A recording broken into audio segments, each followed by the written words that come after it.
right, what's going on, you guys? Nick here with Nick Strength and Power. I've got a couple of interesting stories for you guys today. The first story that I've got for you guys today, the latest physique update from Ramon Dino. And it's crazy to think now we're already 5 weeks out from the 2024 Mr. Olympia. And I think these updates are pretty significant because we really haven't seen much from Ramon during the course of this Olympia prep. Obviously, the last time that we saw Ramon on stage, the Arnold Classic, where there was that massive upset and he was defeated by Wesley Vissers. Ramon was a little bit off there.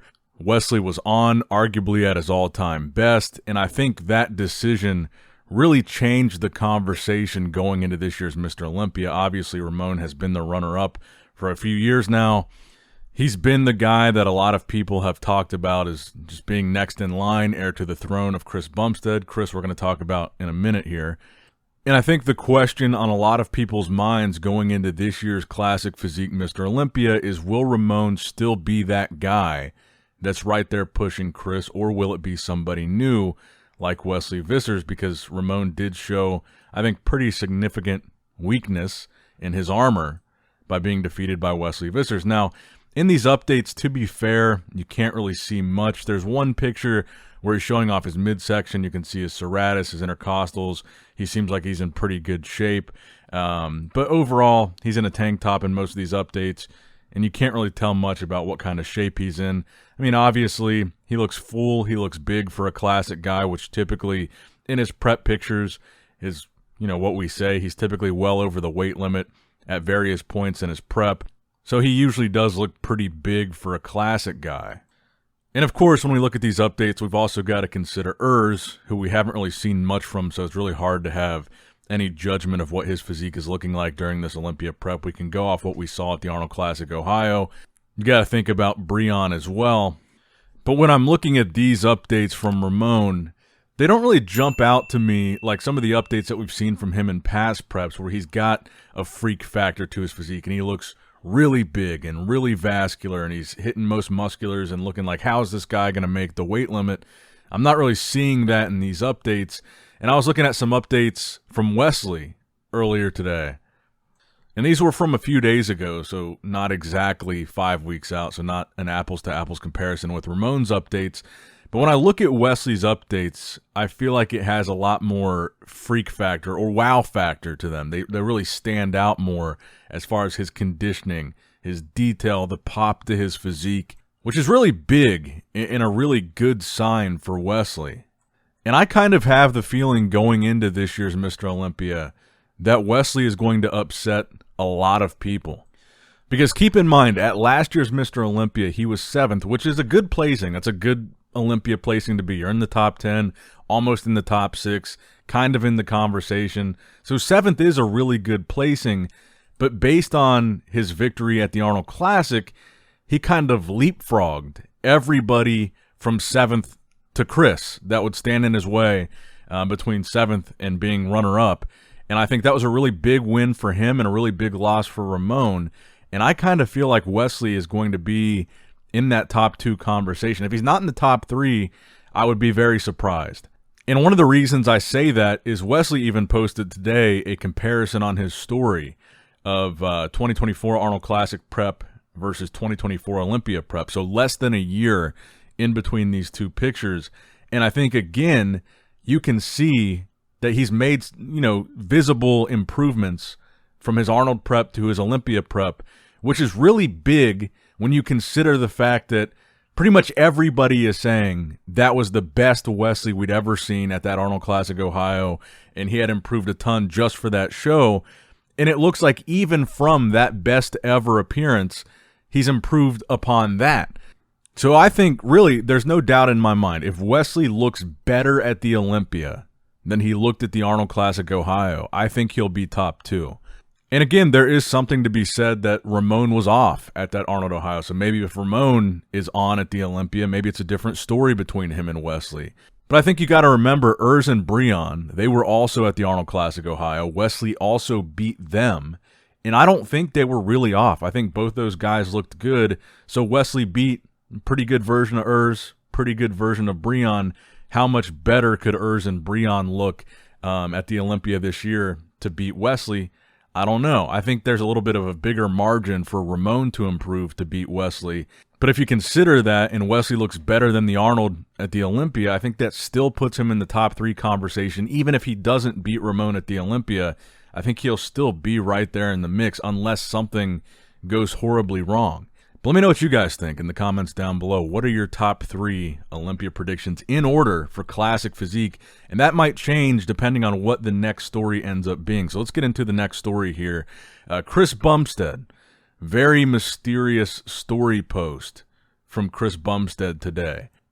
So he posted a countdown on his Instagram story. 3 days, 20 hours, 40 minutes. At least when I took this screenshot. The ending date and time is September 9th, 2024 at 2 p.m., which is this coming Monday. So we'll find out for sure what he's talking about on Monday. But there's been a ton of speculation about what this might be about. Of course, I think the obvious thing that a lot of people are pointing to is there's been rumors for like over a year now that this will be Chris Bumstead's last Olympia.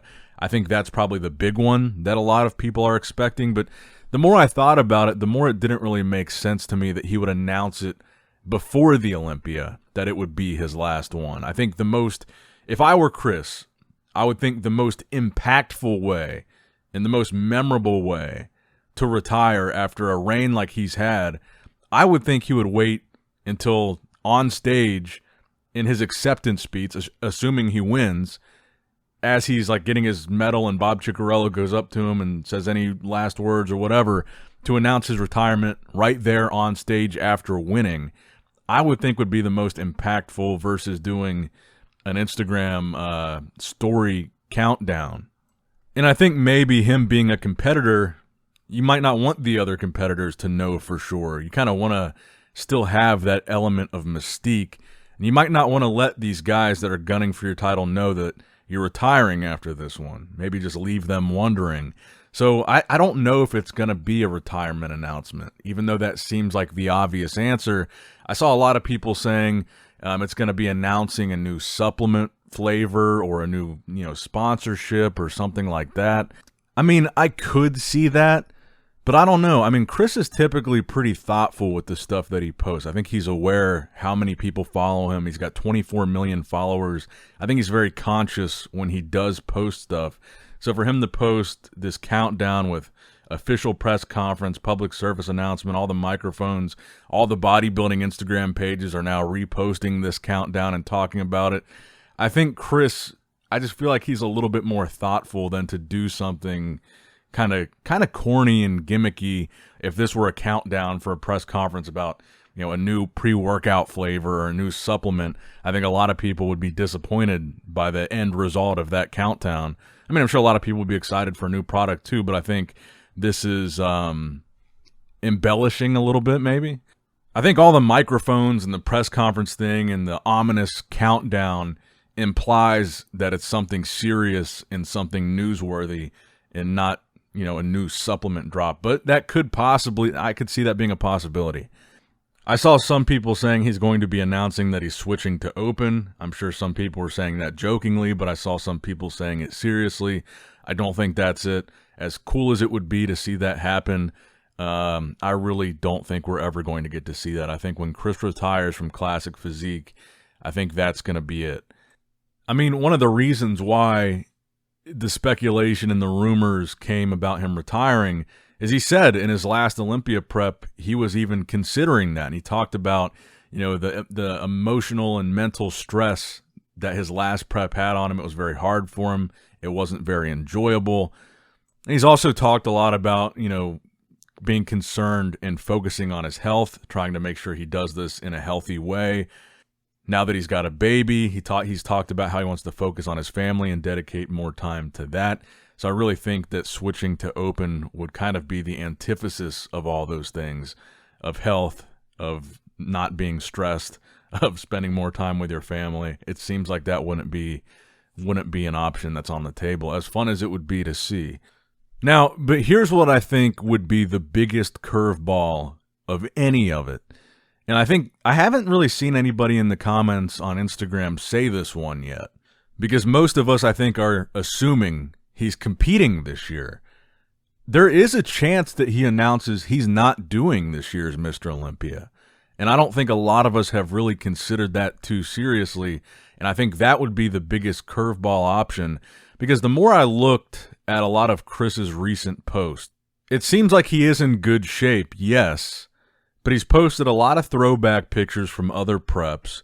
And I was reading the captions on a lot of his recent posts, and he doesn't really mention, actually, he frankly doesn't mention the Olympia this year at all. There's only really one post that I saw. It was like early August. He posted a stage photo from last year's Mr. Olympia, and he said 2 more months until we're under those lights again, which implies he is competing. But maybe there's a chance he announces that he's not. Because like I said earlier, I would think the most impactful way of announcing he's retiring after this Olympia would be to announce it after this Olympia. But it would make sense to announce his retirement before the Olympia if he's retiring before the Olympia. So I guess that's another option to consider there. But let me know what you guys think in the comments down below. What do you think Chris's big announcement is about? Is it one of the things that I mentioned in this video, or do you have a different idea? Let me know in the comments down below. Make sure you like the video, subscribe to the channel, click that bell notification icon if you have not already. And as always, I love you guys, appreciate you guys. Nick Strength and Power, signing out.